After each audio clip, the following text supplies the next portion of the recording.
you very much. Let's begin.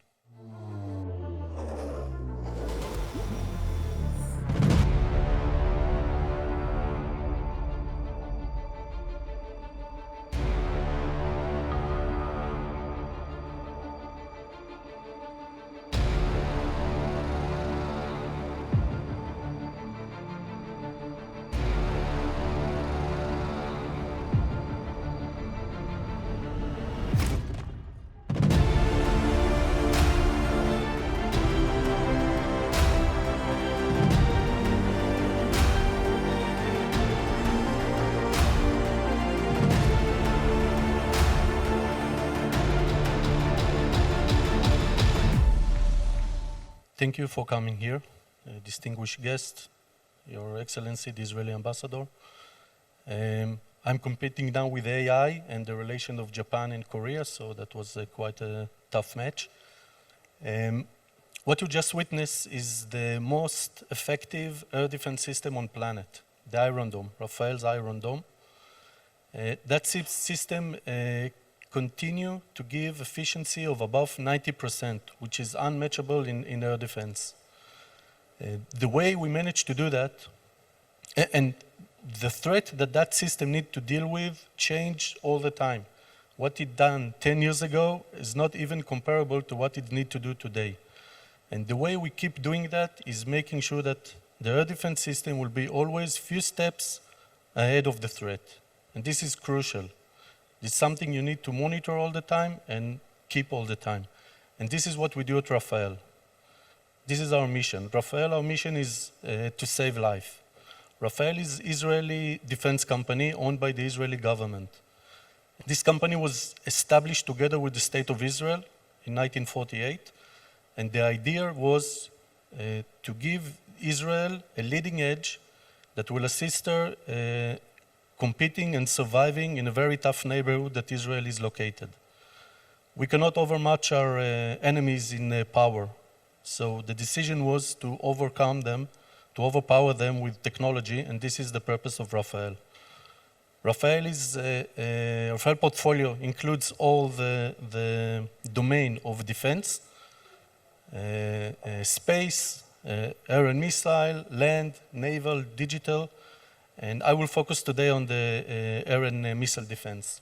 We are following the Israeli Air Force for more than 75 years, providing them the leading edge technology so they can be efficient in all the arena that Israel need to work with. All our systems are combat proven, unfortunately, but this is what happened in Israel. The systems are combat proven, as we said, with very high efficiency. And Rafael is a pioneer promoting the concept of layered air defense for more than 2 decades. It means shifting from concept of batteries, air defense batteries, to concept of integrated system that can work, of course, independently, but also to work together, share information, share the same sky picture, and make each system much more efficient.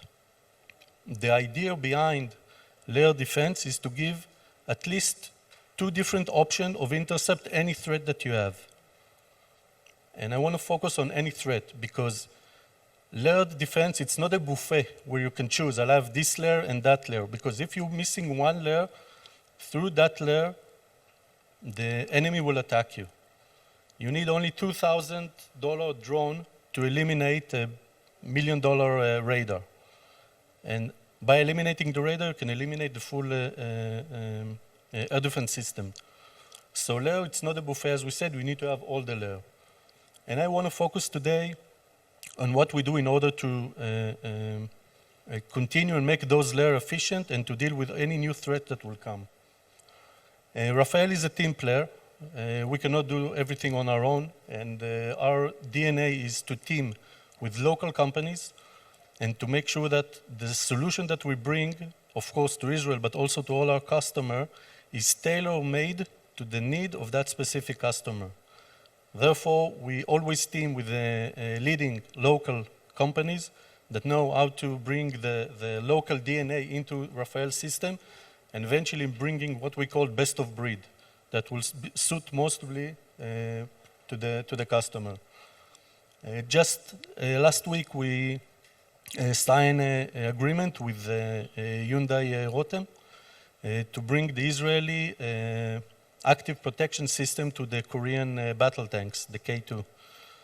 This system is, today, it's the only operational combat-proven system that enables a crew of tank to survive area that is covered with anti-tank missile, and it eliminates the missile about 10, 20 meters away from the tank, saving, of course, the crew and saving the tank, and giving that tank crew the ability to continue and do their mission. This is, I think, a good example of combining two forces and bringing best solution.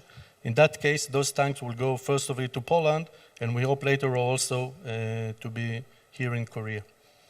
What I'm going to focus today, it's maybe one of the biggest thing about weapon, and of course about air defense, which is called the hypersonic weapon. This is something that we're hearing about quite a lot in the last 8 years.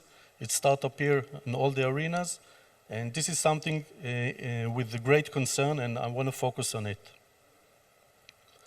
In order to try to look to the future, we need a little bit to look to the past, understand what would happen in the past that assists us to envision the future.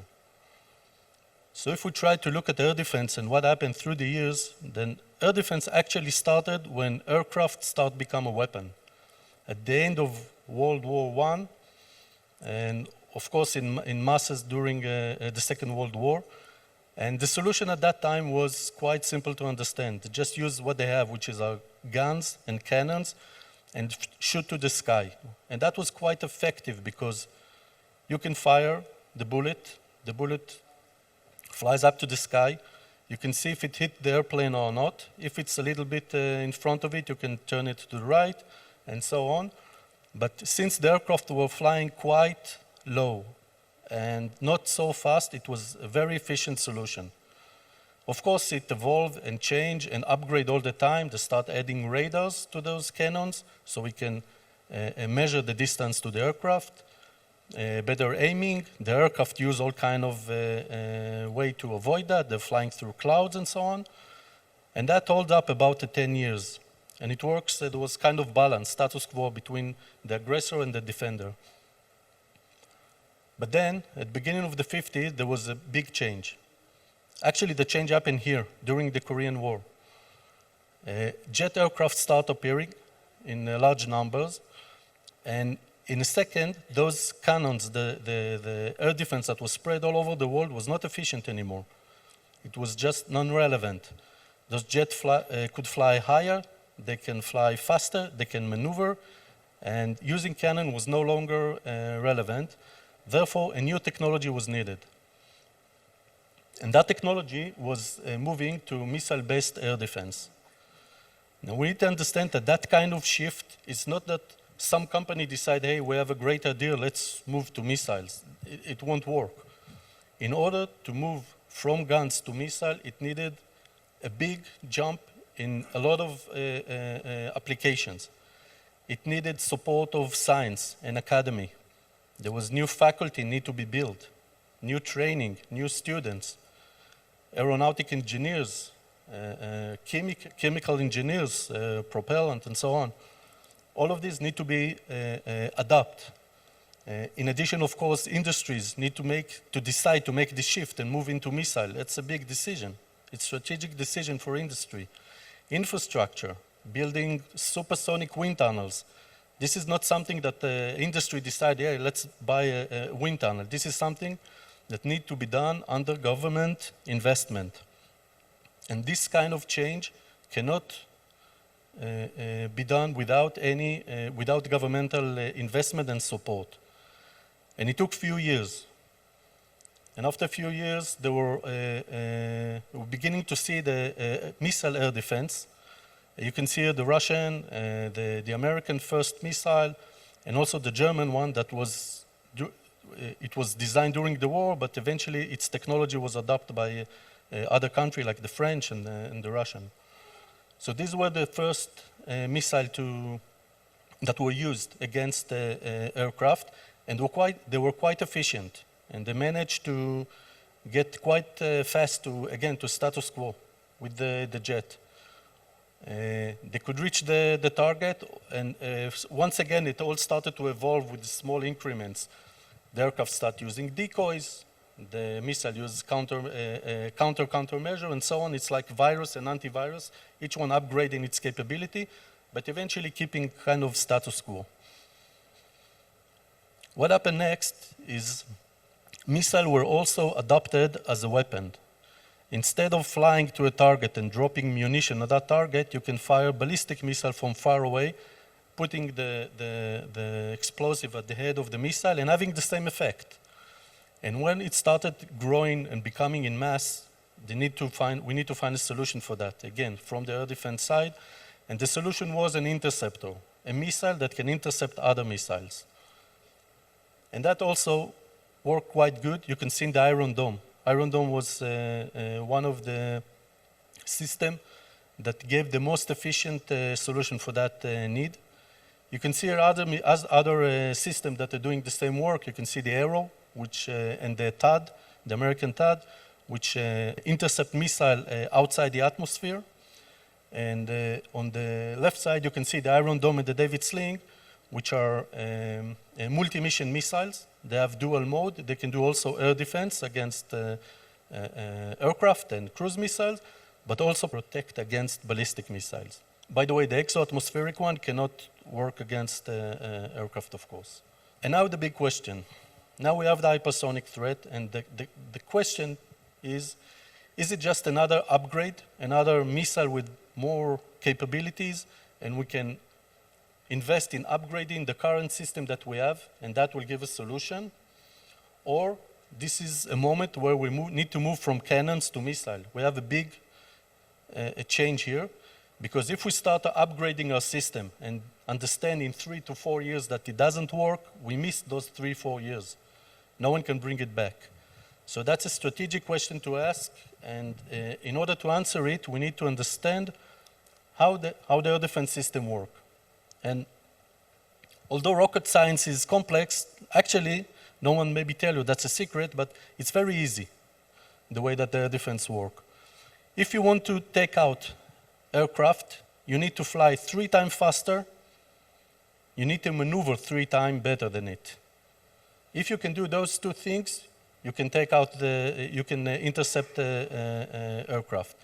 That basically means that if you have a missile that's flying 3 Mach, which is, let's say, 1,000 meters per second, and it maneuvers like 30 G, usually you can intercept aircraft or cruise missile. And that's working pretty good in all the system. It doesn't matter which system you will take, all the systems that run in the atmosphere.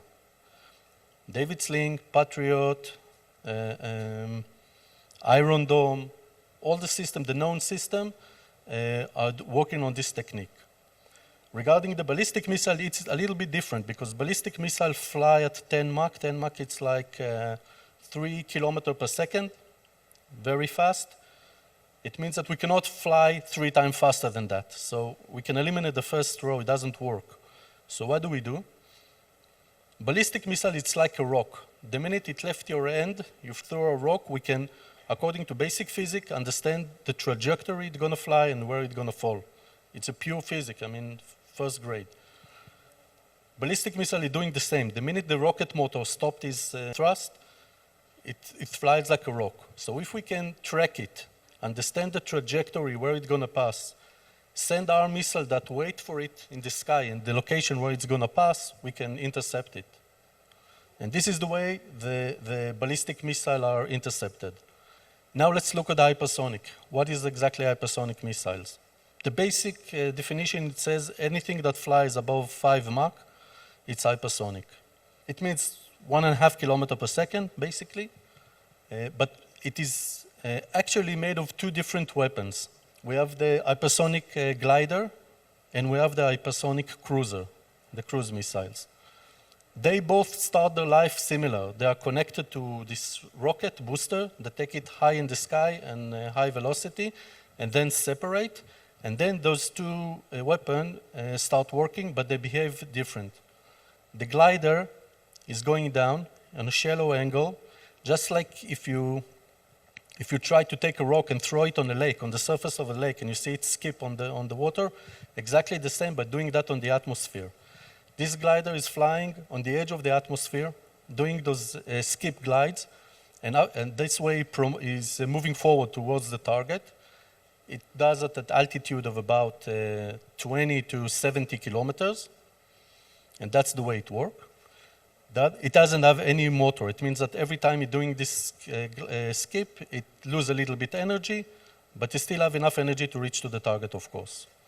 The other one, the cruiser, have a unique motor. It's called scramjet. It's technology that have the ability to fly on those velocities, but it needs to fly at the altitude of, again, about 30, 40, 50 kilometers.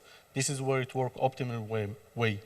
So basically what we have a weapon that fly on the velocities of ballistic missile.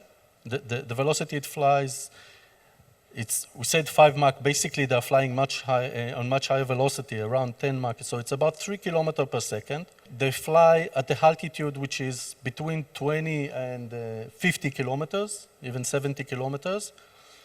So they fly fast. We cannot fly faster than them. They fly at altitude which are above the head of the current air defense system, Patriot and so on, and below the feet of the ballistic air defense. So they're flying in an area where at the current there are no efficient air defense system that can work on that altitudes. In addition, because they fly at those altitudes and they come from far away, usually they are located underneath the horizon. You don't see them. When they shine, when they appear, because of the Earth curvature, when they appear, it usually will be around 300, 400 kilometers. You will see them first. That gives you about 100 seconds from detection until it will hit you. It's a very short timing to assess, to predict where it's going to go, do all the process, alert the fire unit, fire a missile, and intercept it. It's very, very difficult. By the way, this technology is not something that was invented now. These are drawings from the Second World War in Germany, the Silver Bird. The idea was to launch this aircraft from Europe, cross the ocean to drop bombs on New York, continue flying, and land in Japan. This is done in Germany. They didn't have the resources to build it, so it's only remain a drawing. But that technology later on was adopted by the superpower. Everything I show you now, it's not the theoretical things. The hypersonic weapon appeared in the arena about 8 years ago. We can see it in all the superpowers. Last week I saw a publication here in Korea that they're also investing in this type of weapon. And that's going to be probably a very common weapon that you'll see in the area. One of the tests that was done that changed the mindset of people was the test that was done by North Korea in 2022. They fired a missile which was known as ballistic missile. If you see those three, it's the one on the right. And it was expected to do ballistic trajectory of about 700 kilometers and fall to the sea. They are doing tests all the time, everyone monitoring that. But what happened surprised everyone. When you fire a ballistic missile to 700 kilometers, usually it goes to the height of about 200, 250 kilometers. That specific missile went only to 45 kilometers, went down, did this glide, and doing that glide also turned dramatically to the right and landed 700 kilometers away, but 120 kilometers to the side, next to Japan. At the moment, there isn't any efficient air defense system that can work efficient work with that type of trajectory. This is something that, and this is 2022. I'm sure that today they have better capabilities. We've seen it all over. There's a lot of knowledge going through North Korea, Iran, other countries, and they invest a lot, billions of dollars in this type of technology. So I hope I managed to convince you that this is not just a minor upgrade of the air defense that we need. We need here a new technology, something new that can deal with this. because all our air defense systems are not planned to work on that level of altitude. This weapon combines velocity of ballistic missile with maneuverability of cruise missile. This is something that we don't have efficient solution for that.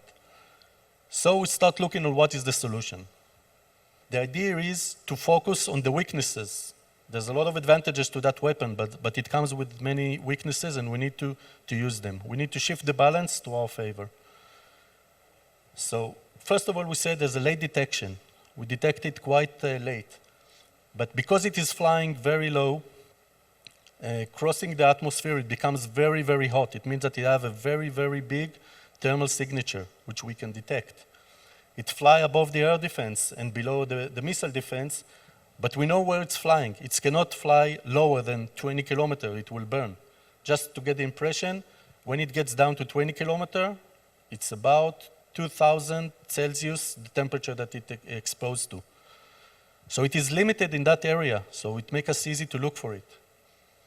It is very, very fast, but it needs to be protected heavily against the thermal environment. Therefore, it's very expensive. If it's expensive, it probably will be used against a most strategic target that the enemy will identify. They will not just use it as ballistic statistic rockets. And also, it is the trajectory is unpredicted because it can fly wherever it wants, but it has limited energy, and we can measure it and can understand how much energy was left and assess where it's going to go to. So what we did at Rafael, we use technique, we call it the Sandbox. Sandbox, it's when you play in the sand and you can build towers, destroy them in a minute, and build another one. This is exactly what we're doing. We put engineers and simulators in an environment, and we let them play the game of war. And we put those two teams that one plays the defender and one playing the offender, each one building strategies how to win this kind of war. And every few weeks they meet and they expose to each other what was the idea that they used, and the other side can use that in order to improve its performance. So the aggressor become better and better, and also the defender. And it ran cyclic, many iteration until they get to some kind of level of status quo, meaning that this is probably the concept that we should follow. It took us too long than we expected, but it was a very interesting process. And the concept points to two technologies that we think we need to be adopted. First of all, it's the laser technology. Laser technology, it's the new buzzword. Rafael is doing a lot of laser system. And the advantage of laser, it doesn't care how much it maneuver, how fast it fly. It works at the speed of light, not the speed of sound. So laser can overcome all those obstacles. The only issue that the laser is working by hitting the target and burning it. So we need to hit a target that was designed to resist hitting. Therefore, if you want to use laser for that, you need to go to the megawatt class, which is today the system are pointing to the area of kilowatts. So we need like 3 orders of magnitude higher than that in order to have efficient laser. And also it should be probably airborne because we don't want the clouds to interfere. We want to fly above the clouds. This is one technology. A lot of investment in order to reach to that kind of technology. The other is the interception technology. Now let's see what the result of this Sandbox team have. The parameter they need to deal with was, first of all, the detection range. After you detect, you need to assess what will be the trajectory. After that, you need to do the pursuit. Let's say that you understand that it's going to move to 200 kilometers to the south. They fire it to Seoul, but sometime in the middle it may turn and go into Busan. We need to do interception.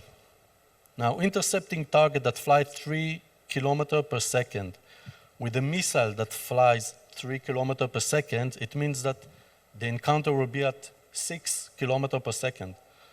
So just think that in this 1 second that you have, the target going to come close to you. and you need to understand if it's going to cross 10 meters to the left or 7 meters to the right, and do this adjustment. It's challenging. And after that, we want all of it to be affordable. There are going to be masses of that in the field, and we cannot afford this $20 million missile to deal with it because we won't have enough of it. So the area we pointed at that we want to minimize the time between detection and interception. That means that the target will not move a lot from when we detect it, and we need to do it fast. We need to have a very high maneuverability, high agility. We need to maneuver very fast, but if it's not enough, we need to work in a different method that until now air defense worked, which we call the wolf pack. Wolf pack, it means not one interceptor, but few of them doing the same work. I'll explain about it in a minute. And in order to be affordable, it means we want to, buying a new air defense system is very expensive. It's the money to buy it. It's the personnel to train. It's infrastructure you need to build. So we try to get a solution that is upgrade to current systems. And this is the requirements from that interceptor. Ultra fast. We need a new methods to control energy. What we have today is not enough. It has to be cost effective, and we need to work with the current tactical radar. That gives a lot of constraint on the system because we don't want to rely on satellites that will detect those targets, but to work only with the tactical capability that you have. And when we take all these capabilities together, that give the engineer the area where they need to start practicing and bringing new technologies.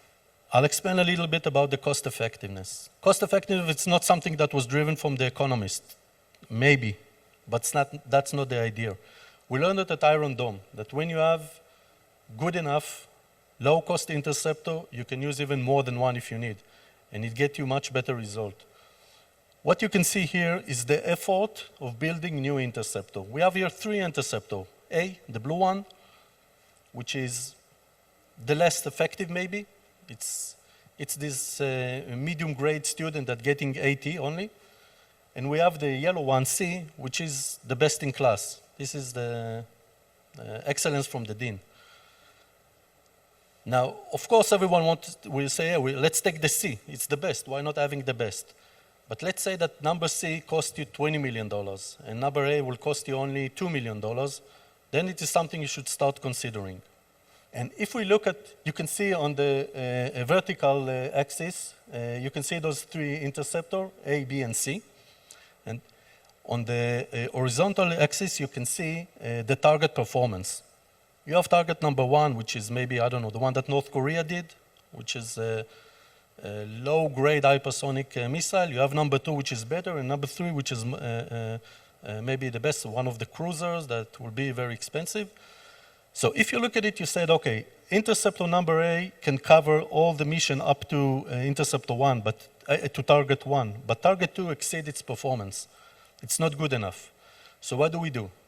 Do we go to C or not? And this is one of the questions we ask those Sandbox people. And what they try to bring is new paradigm of saying, okay, let's try use 2 good enough interceptor, and let's see what their performance. And something interesting we found out is that specifically for hypersonic threat, those 2 A interceptors, 1 and 1 becomes 3 or even 4 synergy. By the way, if you look at the regular air defense that we all know, if you make those 1 and 1, you get 1.1. You get additional, like maybe 10% additional capability. But specific in the hypersonic area, you get much more. And why is that? Because hypersonic can avoid air defense missile by maneuvering. But it cannot maneuver a lot. And if it maneuver, and you send those 2 interceptors and they work together, logically, not just statistically you fire 2. You fire 2 and it's like what we call the wolf pack. If you've seen our wolf pack attack a prey, they come from different direction. There's always one wolf waiting behind in case the prey will escape. By the way, it's interesting. We were learning that. There's a lot of material about that. So if they work smart against hypersonic, you can get much better performance. But if you want to use 2 interceptor, I'll go back to the price of each one of them. They have to be low cost. This is why we're saying cost effectiveness of missile is operational capability. It gives you the ability to operate few of them, and against those specific targets, we understand that this is crucial. Another thing we can take into consideration is, we said it's expensive weapon. So it will probably be used mostly against high-value targets. So part of it is not just the interceptor, it's the ecosystem where the interceptor work. Decide if using one interceptor or 2. It's not a matter of interceptor, it's a matter of ecosystem, of the control of the system. As a defender, you know what you want to defend. And if you know to prioritize your assets, and you can evaluate the trajectory of the weapon, you can assess to which area it's going to go. And you can maybe fire the missile in that method that will give better defense to those specific area. Of course, it will come on the, if you want to have a better performance in one area, you'll get a less better performance in other area, but this is part of the things you need to run during the assessment of the war. So in this area, for instance, if you analyze it, you see you have radars, you have communication center, you have ports, airport, army base, maybe headquarters, maybe the house of the prime minister. It's up to you to decide. And you can set a policy, and that policy can assist the system in working in a much better way. Now, we at Rafael working on it for more than 6 years. We invest a lot of R&D. Since Rafael, it's a government-owned company, we don't have stockholders to satisfy. It means that every dime we earn is going back to R&D. I'll go back to the beginning of this presentation. We need to be 2 steps at least ahead of our enemies, because our mission is to defend the life of the Israeli citizen, and we see it as a mission to defend civilians all over the world, in any place that Rafael is involved. We take our mission very seriously. So we've been investing in this area quite a lot of effort, a lot of R&D, IR&D, internal one. And we came to a specific interceptor solution. I'll give you here just a short clip about it, but the idea was to have 2-stage interceptor with a very small, highly agile, very fast, and very high-tech kill vehicle that will do the pursuit and will manage to intercept those weapons. In the clip here, you can see at the beginning, you see the ballistic firing of the hypersonic, then you can see the glider and the cruiser, and after that, the skysonic, which is our interceptor that we've been working on it recently.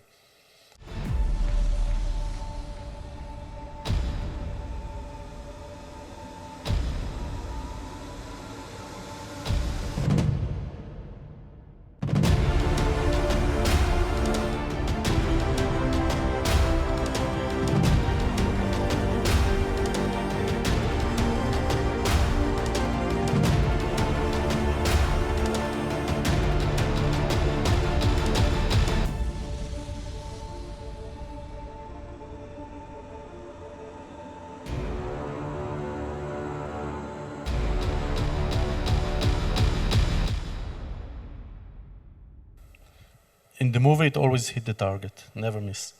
So if I try to summarize, I'll say this. First of all, a hypersonic weapon is not a matter of if, it's here. It's a clear and present danger. If someone invests billions of dollars in building a weapon, he plans to use it. It's not done to sit in the storage. In order to deal with that kind of threat, we need to adopt a new paradigm. We cannot continue insist of using what we did so far because it will not bring us to a good solution. What Rafael did is identify the key parameters that you need to invest in order to deal with that type of threat. And I think that the situation now, because the threat is already here and the defense is not here yet, I think it's a time to collaboration between industries. Collaboration can shorten the time of reaching the operational capabilities. And of course, I call from here to the government to invest in that kind of technology. If we need a solution, it cannot happen just from the industry interest. It has to be also governmental investment. Thank you.